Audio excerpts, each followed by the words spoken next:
These are castings of real fossils arranged in the ceiling of this cave as a layer exposed after a collapse.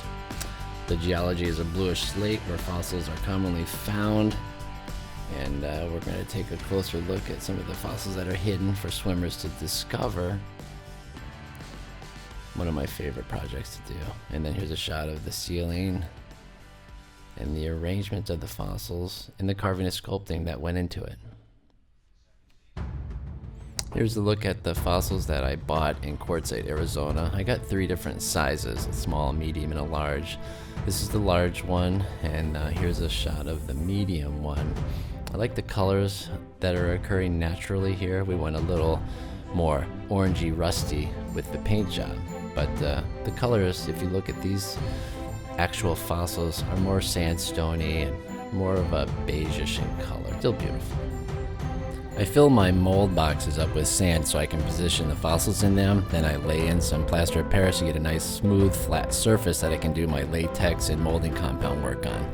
In this case, I used a Polygem 307 for the rigid mold that the latex skin will set in, awaiting the pour. You can see the latex is being applied to the fossils here. I build it up in layers until I get to the wall thickness that I want, which is usually between 1/8 or 3/16 of an inch. Now, in between layers, I'll use cheesecloth to reinforce it.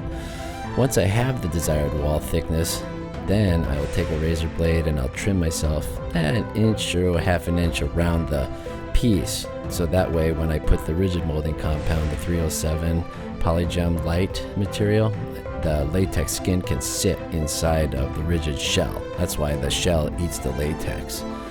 And you'll see how I strip these shells off and then pull the latex skin off and lay them in. I also like to date all of my molds, so when I put them in my library, I know when they were made and how long I've had them, maybe how many pulls I've gotten out of them, things like that. Here's a good look at this shell awaiting to be stripped. It's dried now.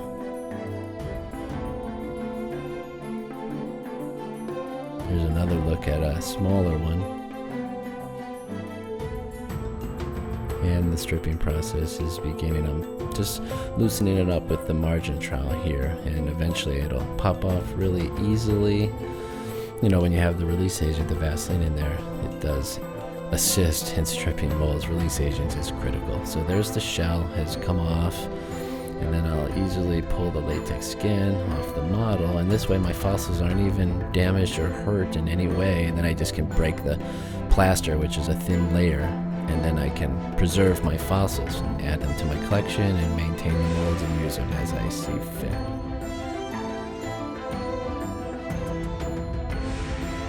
Here's the larger Ammonite that I'm going to begin stripping, but I wanted to take a moment to talk with you guys about different molding compounds. Latex is by far the cheapest and most economical molding compound out there, liquid rubber. But the rigid shell can be a number of things. You can use tooling resins, laminating resins. Hell, you could even use plaster of Paris, which we call a smash mold. You can destroy it when you take it apart, but you're only going to get one casting, obviously, and I want to get more than that, so I use something a little more rigid. But reinforcing a tooling or laminating resin with a 6 or 8 ounce cloth is acceptable. Just got to make sure that you have the proper release agents in there, and they can be chemicals, they could be aluminum foil, saran wrap, or a number of different things if you're trying to be cost effective. My point is, don't feel like you have to use these materials or these compounds. This is just how I did that. You can do it any way you'd like. I'm just walking you through my process, and so you can see a little bit on how I do things. And like what you're seeing right there, I was just breaking the plaster a little bit to help me get the shell off. Seems like this one is being a little stubborn. And I'll just take the margin trowel and go all the way around it. It'll eventually release. Sometimes these things happen, you know, and with the epoxy like I'm using here, it can break because it is kind of brittle, but it's easily repairable. Just like your resins and stuff. Your resins are actually a little more durable. It just ain't pretty, and I like pretty. So let me continue working on this thing here, and then you'll see how it goes. But it's a process. It takes a little while. But this is actually the most gratifying part, if you ask me. You know, just pulling these shells off and then stripping the latex and seeing how well your mold came out. I'm a big fan of this method just because I can get a lot of reproductions out of latex. You know, the tear strength is really high. It doesn't rip and tear that easily, especially when you reinforce it with like a cheesecloth. So there you go. I popped off the shell, and now I'm ready to take a look at this, maybe do a little evaluation, and then begin pulling the latex off of the model. And you can see just by my hands the scale. This is a pretty large piece. And it seems to be stripping really well. Sometimes, you know, if you don't put the latex on in thin layers, then you'll have some drying issues. And I think if I remember correctly, a little bit of the latex was left behind in some of the deeper valleys. But that's okay, because the main texture of the fossil itself is preserved. Let's take a look here and see how easily this one strips.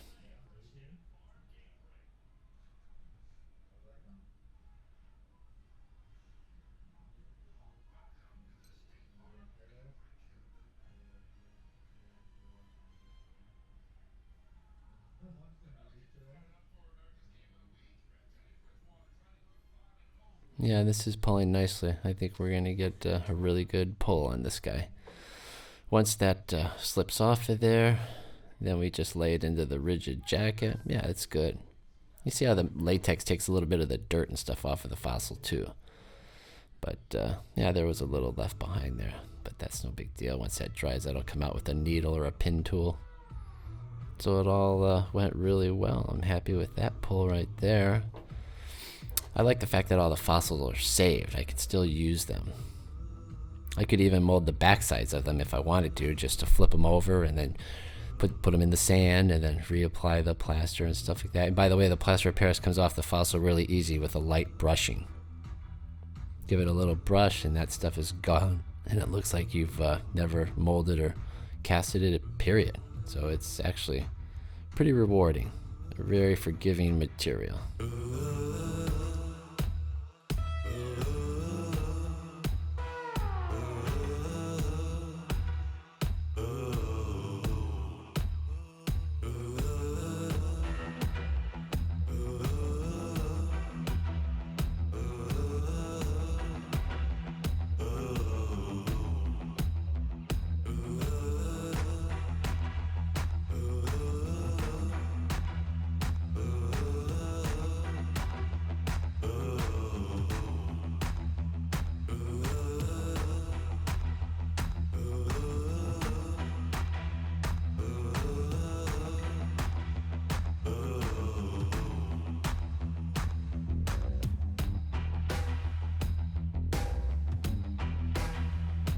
Notice how I broke some of the fossils when I installed them, because I knew that when I put the mud up there I could run a crack that would split the broken fossils in half.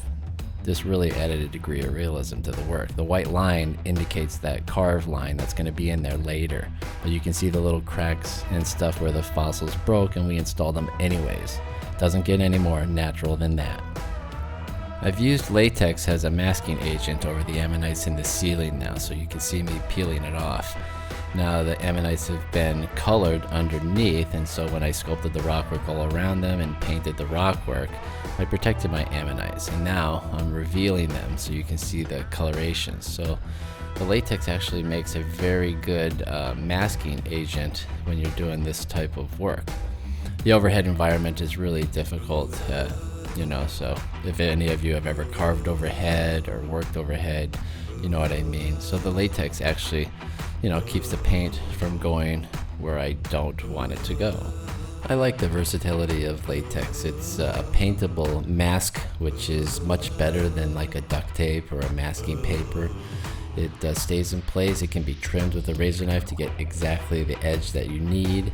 So I use it in a lot of instances, like for example, if I'm painting rockwork below water level on a rehab project, I can protect the Pebble Tech finish or the plaster with it. It's a cheap material that does what you need it to do. I think it's one of the most underused materials on the market.